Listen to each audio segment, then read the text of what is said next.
इसी प्रकार अन्य प्रसंगों को श्रवण करने के लिए महाराज श्री के एकमात्र अधिकृत ऑफिशियल यूट्यूब चैनल को सब्सक्राइब करके बेल आइकन को अवश्य दबा दें।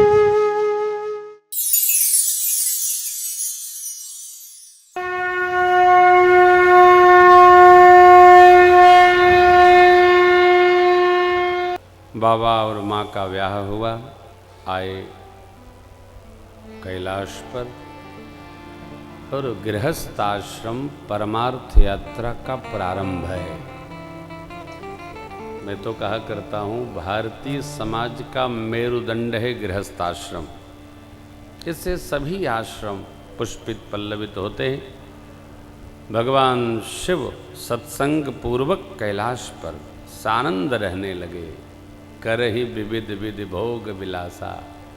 ये विलास क्या है? हर व्यक्ति की जो रुचि है वो उसका विलास है।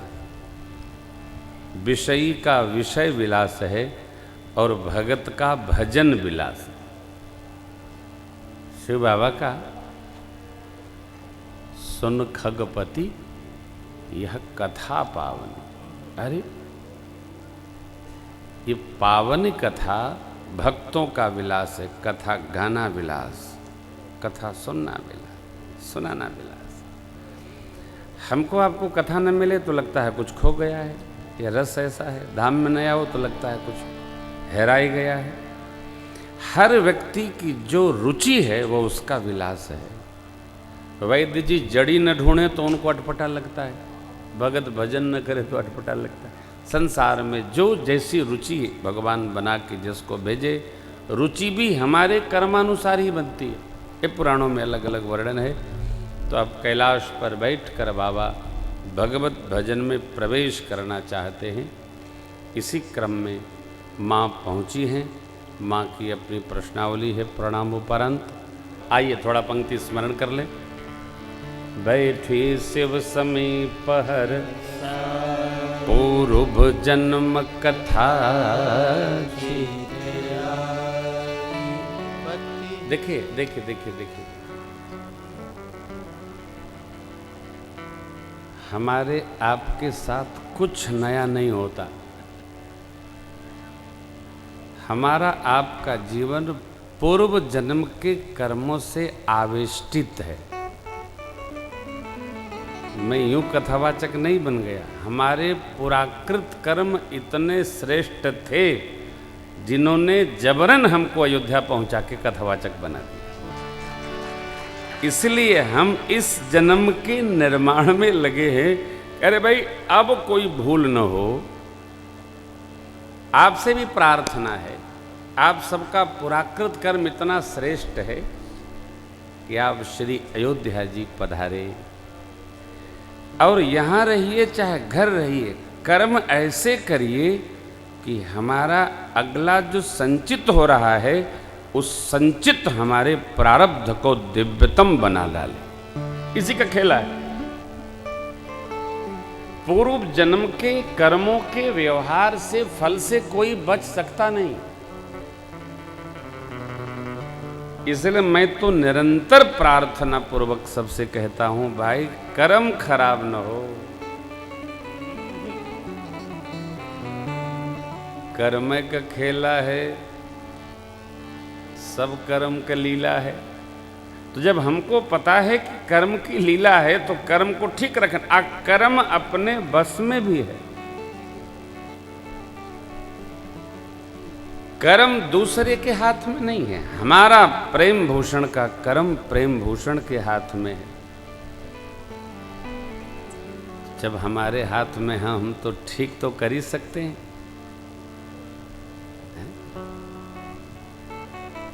एक विनोद की बात है। छोटे थे तो ये अक्सर चला करता था। गुरुजी लोग सुनाते थे बच्चों को हंसाने के लिए।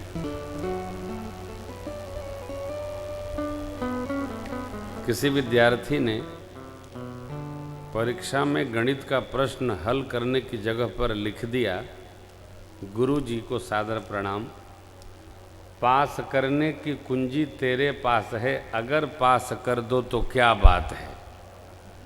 और प्रश्न हल किया नहीं। गुरुजी भी बड़े धुरंधर थे। गुरुजी ने लिखा, बेटा पुस्तक और कापी तेरे पास है, अगर पढ़ लेता तो क्या बात है। पढ़ा नहीं, तुम्हें लिख रहा लखाओ, इन्हों का कापी दूसरे लिखे। ये तो बादशाह थे। भाव ये है कि भगवान ने हमको पूरी छूट दे रखी है। ठाकुर की ओर से कोई प्रतिबंध नहीं है कि ई करो, ऊ करो अथवा न करो, कोई प्रतिबंध नहीं है।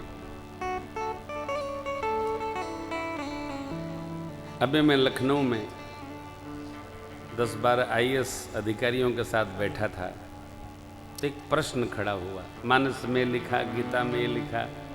तो हमने कहा, मान्यवरों, मुझे श्री रामचरित मानस का तो बोध है, लेकिन गीता जी का नहीं है, क्योंकि दोनों की उत्पत्ति 2 प्रकार से है। गीता जी का जो प्रारंभ हुआ युद्ध भूमि से हुआ है, और मानस का प्रारंभ साधन भूमि से हुआ है। मानस साधना ग्रंथ है और गीता कर्म ज्ञान सांख्य उपासना ग्रंथ है। तो दोनों के भाव में अंतर है।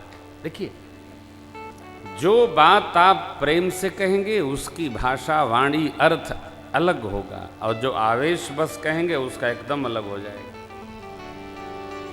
दोनों का अंतर है। तो आप जो प्रश्न कर रहे हैं वो समसामयिक नहीं है। तुलनात्मक विवेचन तो दिमागी कसरत है, समझना होगा हमको, आपको, सबको। हम तो कहते हैं कर्म कुछ किया ही न जाए, लेकिन किया जाए तो आगे का स्मरण करके ऐसा न किया जाए कि फल हम ही को भोगना है, बुरा कर्म बन जाए। हमारे फल को दूसरा नहीं भोग सकता है, हमको ही भोगना होगा। मेरे पास कोई आए, बोले कि गुरुजी एक कृपा करते। हमने कहा, बोला बिंदकी की घटना है, बस हमारे बाबूजी से कहते वो हमारा हिस्सा दे देते। तो मैं हंसा। एक घटना 8-9 साल पहले की। हमने कहा, कमा के दिए हैं क्या? नहीं, है तो उन्हीं का। हमने कहा, दोबारा ना आइएगा। जब बाबूए जी का है तो बाबूजी में बच्चों का कुछ नहीं होता है, भारतीय न्यायालय में भी नहीं होता है। पिता की संपत्ति में संतान का कुछ नहीं होता है, उसके बच्चों का होता है। और सद्गुरु की संपत्ति में शिष्य का कुछ नहीं होता है, केवल तप होता है, बस। चलवा कह रहा गुरु जी से हमको दे दीजिए, हमारा बांट दीजिए, वो वाला वो आश्रम हमको दे दीजिए। अरे बनाए होगा, जो बनाए हो सोले हो, कितने में तो आदमी सड़क पे खड़ा हो जाता है। नहीं, हम क्रियमाण ऐसा करें कि हमारा वर्तमान भी व्यवस्थित हो और भविष्य भी व्यवस्थित हो। बाबा का जीवन जीने लायक। मां ने प्रश्न किया, अति आरती पूछम सुर राया, रघुपति कथा कहु करदार।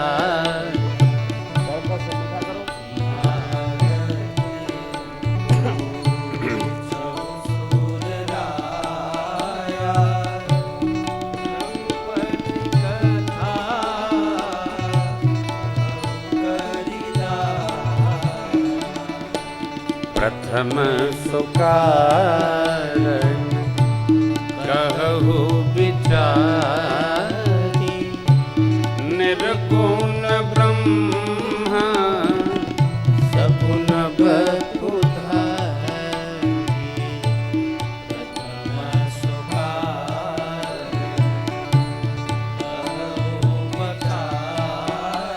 विचारी, निर्गुण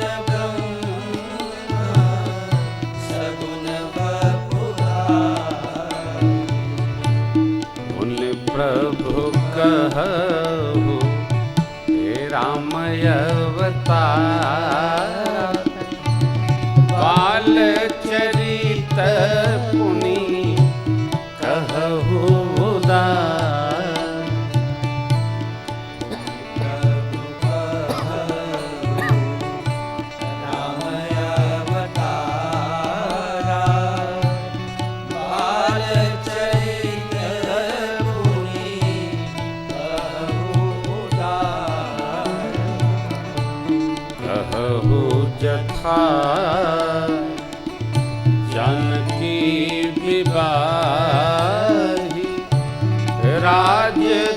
तरासो दूषण का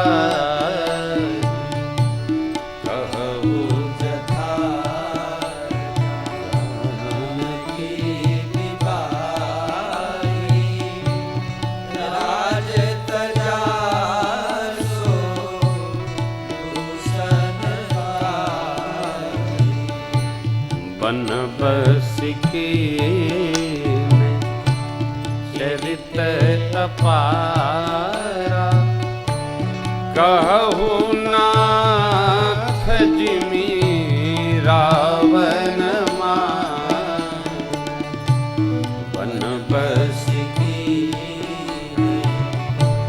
चरित अपारा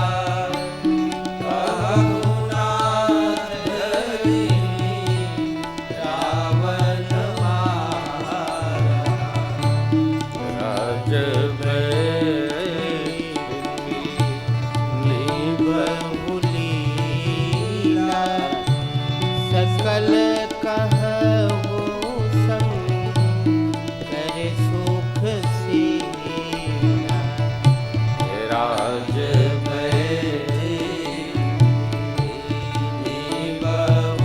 बहुलीला सकल कहु संग कर सुख सीना सकल कहु शंकर सुख सीना सकल कहु संकर सुख सीना बहुरि कहु करुणायतन कीन्ह जो अचरज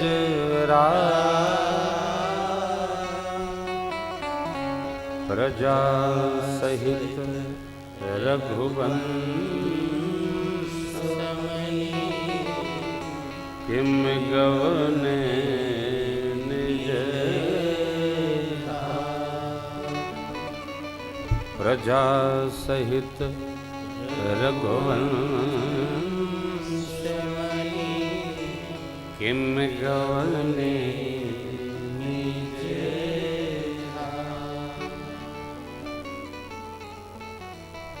सभी श्रोताओं ने अपने अपने प्रश्न रखे।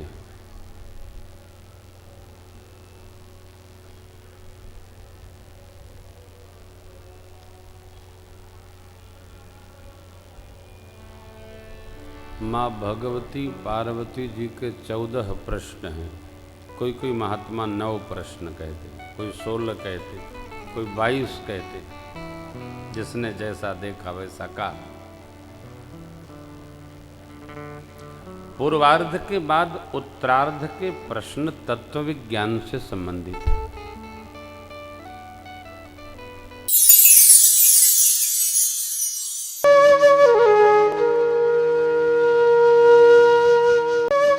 इसी प्रकार अन्य प्रसंगों को श्रवण करने के लिए महाराज श्री के एकमात्र अधिकृत ऑफिशियल यूट्यूब चैनल को सब्सक्राइब करके बेल आइकन को अवश्य दबा दें।